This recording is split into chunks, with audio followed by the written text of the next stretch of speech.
Morning, everybody. Thanks for being here on such short notice. As you all know, of course, the Justice Department's Office of the Inspector General issued its report today about DOJ and FBI activity in the run-up to the 2016 election. Let me say up front that I appreciate the Inspector General's work on this important review. Thought I'd take a few minutes to talk about the report, and then I'm happy to take a few questions. The FBI's mission is to protect the American people and uphold the Constitution. But to carry out that mission, we're entrusted with a lot of authority. So our actions are subject to close oversight from the courts, from our elected leaders, and from independent entities like the Inspector General. And that's how it should be. That kind of examination, that kind of oversight makes the FBI stronger as an organization and makes the public more safe. With that in mind, let me briefly address the findings in the Inspector General's report. I take this report very seriously, and we accept its findings and recommendations. It's also important, though, to note what the Inspector General did not find. This report did not find any evidence of political bias or improper considerations actually impacting the investigation under review. The report does identify errors of judgment, violations of or even disregard for policy, and decisions that, at the very least, with the benefit of hindsight, were not the best choices. We've already started taking the necessary steps to address those issues. First, we're going to hold employees accountable for any potential misconduct. We've already referred conduct highlighted in the report to our disciplinary arm, OPR, which is the FBI's independent Office of Professional Responsibility. We need to hold ourselves accountable for the choices we make and the work we do. We're doing that fairly but without delay in the way that people should expect. We're going to adhere to the appropriate disciplinary process, and once that process is complete, we won't hesitate to hold people accountable for their actions. Second, we're going to make sure that every FBI employee understands the lessons of this report. Because change starts at the top, starts with me, we're going to require all of our senior executives from all around the world to convene for in-depth training specifically focused on learning the lessons that we should learn from this report. Then we're going to train every single FBI employee, both new hires and veterans alike, on what went wrong so these mistakes will never be repeated. Third, we're going to make sure that we have the policies, the procedures, and the training that are needed for everyone to understand and remember what is expected of all of us. That includes drilling home the importance of objectivity, of avoiding even the appearance of personal conflicts or political bias in our work, ensuring that recusals are handled correctly and effectively and communicated to all the right people, making all of our employees fully aware of our new policy on media contacts, which I issued last November, and making painfully clear that we will not tolerate noncompliance. Ensuring that we follow all DOJ policies on public statements about uncharged conduct or ongoing investigations, and ensuring that our employees adhere strictly to all policies and procedures about the use of FBI systems, networks, and devices. I've also directed our Associate Deputy Director to lead a review of how the FBI handles sensitive investigations and to make recommendations on how those should be staffed, structured, and supervised in the future so that every sensitive investigation is conducted to the FBI's highest standards. We're going to continue also to work with the department to gauge our progress in each of these areas.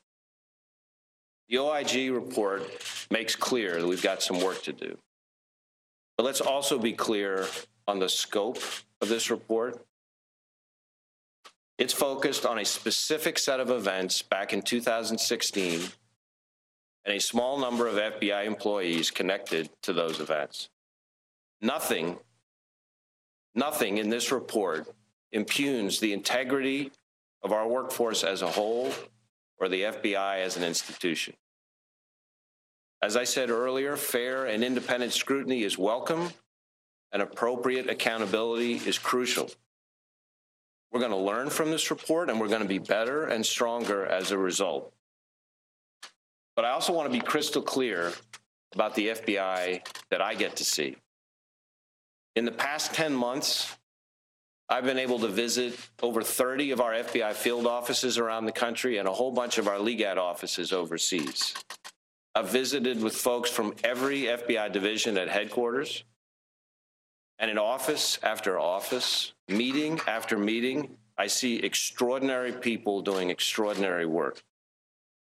Again and again, I hear remarkable stories, frankly, inspiring stories about the work the men and women of the FBI are doing to protect the American people and uphold the Constitution. Just in the past several months, we've disrupted terrorist attacks in places ranging from the Fisherman's Wharf in San Francisco to a crowded shopping mall in Miami. In March, we charged a ring of Iranian state-sponsored hackers with stealing terabytes of data from scores of American companies, universities, and government agencies. In Austin, we deployed more than 600 of our people to assist in the investigation of the package bombings down there. This year alone, we've rescued 1,305 kids from child predators, some of them as young as 7 months old. We've arrested more than 4,600 gang members, violent gang members, in just the past several months. Our FBI lab has closed thousands of cases through fingerprint analysis and DNA analysis. And our hostage rescue team has deployed something like 27 different times on missions around the country. I could go on and on. The FBI's men and women are doing all that work with the unfailing fidelity to the Constitution and the laws that it demands, the bravery that it calls for, and the integrity that the American people rightly expect. As FBI director, I'm laser focused on ensuring that our folks get to continue that great work and do it with the fidelity and bravery and integrity that we've always had. As I've been saying since as far back as my confirmation hearing, I'm a huge believer in the importance of process, of doing this job by the book in every respect, and I expect all our employees to do the same. I've tried to emphasize that at every opportunity. In my view, the FBI's brand over the past 110 years is based less on all of our many, many successes than it is on the way in which we've earned those successes. Following our rules, following the law, following our guidelines, staying faithful to our core values and our best traditions, trying to make sure we're doing the right thing, but to doing it in the right way, treating everybody with respect, and following the facts independently and objectively, no matter who likes it. That is the best way. That, in my view, is the only way to maintain trust and credibility with the people we serve. I appreciate this chance to respond to the IG's report, and I would also refer you for more detail in our written response that's attached at the end of the Inspector General's report. And with that, I'm happy to take a few questions. In particular, that singled out in the report has been referred to OPR. What are you referring to in particular? I can't comment on any specific personnel matter. I would just say that there are a number of instances in the report where there's conduct that's highlighted. We've had that referred to our, as I say, our disciplinary arm, our OPR. There's a process for that. It's a tough process. It's a rigorous process. And we expect that process to be followed. And once that process is complete, we won't hesitate to hold people accountable. Yeah.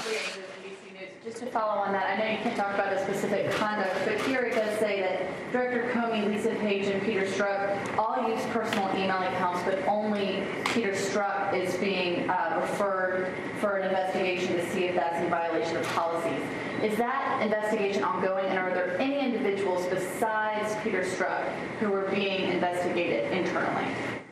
Well, again, I'm not going to talk about any particular personnel matter because I don't think that would be appropriate. As I said at the beginning, I'm committed to doing the right thing in the right way and by the book. And by the book does not include talking about pending personnel matters with all of you, much as you might like for me to ask that. So, yeah, thanks. Director Josh Gerson with Politico. You said there's nothing in the report that impugns the integrity of the FBI's workforce as a whole, but the report does say that there is a culture of leaking at the FBI. Do you disagree with that finding in the report, and what do you plan to do about it if you do agree with it? Well, as I said, we accept the findings of the report and the recommendations. We're doing a number of things on that regard. First, we issued a new media policy that's much stricter and much more clear than what had been in place before. Second, we're going to be doing intensive training on exactly those issues, things like the one that you alluded to, that includes contacts with the media. Third, we're going to make painfully clear to everybody that we won't tolerate noncompliance. And then last, I've asked our OPR to take a hard look at whether or not they think the penalties that exist right now are sufficient to deal with that kind of conduct. Yeah, sure. Shimon Brokers from CNN. I want to talk a little about, maybe ask you about sort of the reputation of the FBI. Certainly, the FBI has taken a lot of hits from the president in his tweets and what he's called, certain things he said about certain investigations. Members of Congress have certainly hit at you guys. And now certainly this report, takes some issues with the FBI. And a lot of what we've been hearing is that, people are worried that the reputation of the FBI has suffered as a result of all the activity in the last several months. And I'm just wondering if you think that's the case, and if so, what you intend to do to try and fix some of the perception, perhaps, that the public may have of the FBI now. Well, that's a subject that's near and dear to me. I guess I would say a couple things. One is there's no shortage of opinions about us out there. I will tell you that the opinions that I care the most about are the opinions of the people who actually really know us and know us through our work. So I'm focused on what juries think when our agents take the stand. I'm focused on what judges think when we give them a search warrant. I'm focused on what victims and their families think when they are asked, who do you trust to get your child back? I'm focused on what do our state and local law enforcement partners think when they think, who do they trust? Who do prosecutors want to work with on cases? To me, it's the work that matters. So I look at things like that. I look at how our recruiting is doing. I look at how our retention is doing. Our recruiting, we get about 12,000 plus people, for example, trying to be special agents every year. Our admission rate, our selection rate, 5%. That's better than the admission rate at Harvard, Yale, Princeton, or Stanford. And it's not a fluke. We just recently hired a whole new crop of honors interns. So the young people coming out of college who have lots of choices about what they want to do with their careers. We had the highest number of applicants we've ever had for our honors intern program. Want to know what that admission rate was? 5%. So I look at things like that. I look at what people think when they know us, and I look at what people think when they express their views through their actions. I look at our attrition rate. Our attrition rate in the agent population in the FBI is 0.8%.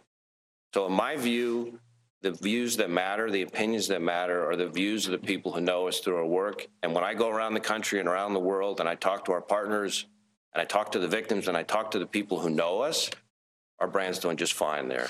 So, thank you. When you read this report, if you could sum up your reaction and your from having read it in one word, what is that word, and how would you describe your emotional reaction to it? Disappointed. Yes. Why disappointed? Have you ever used a personal email address for any FBI business?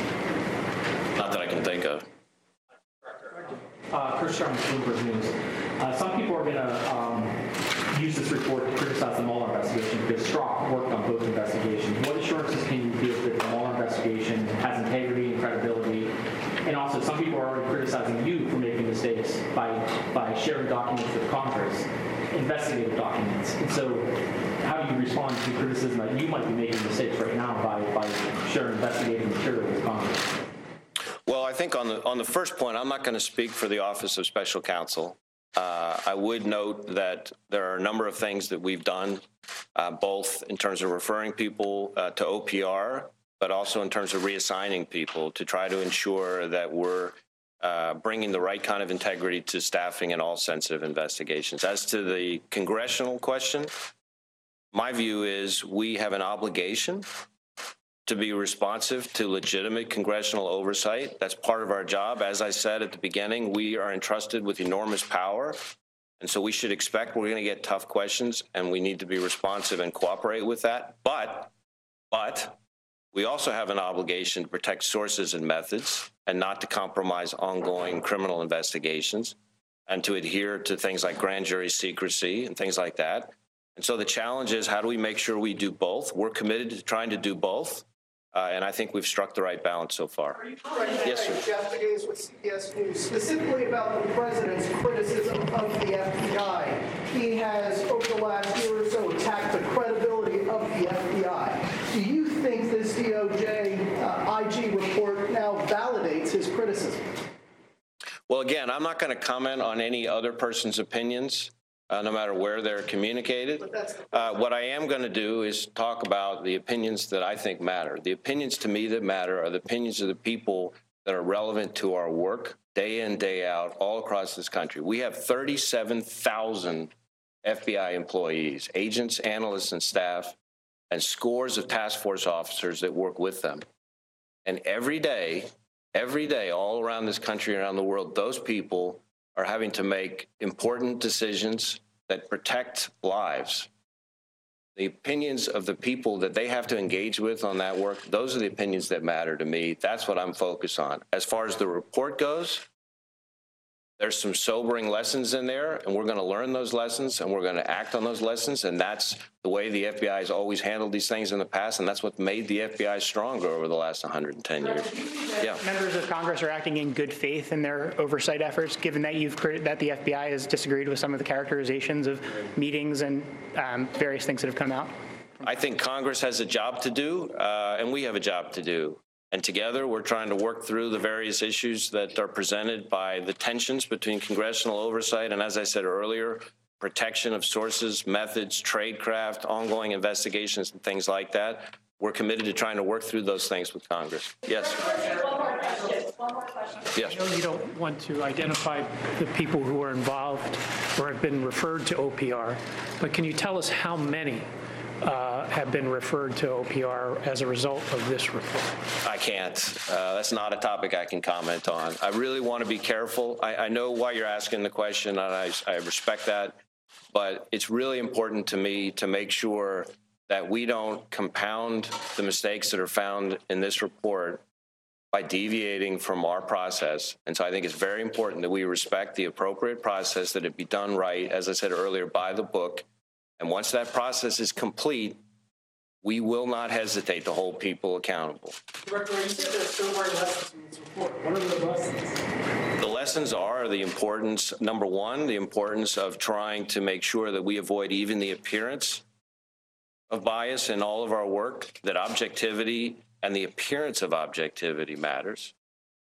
There's lessons in there about contacts with the media and appropriate engagement with all of you.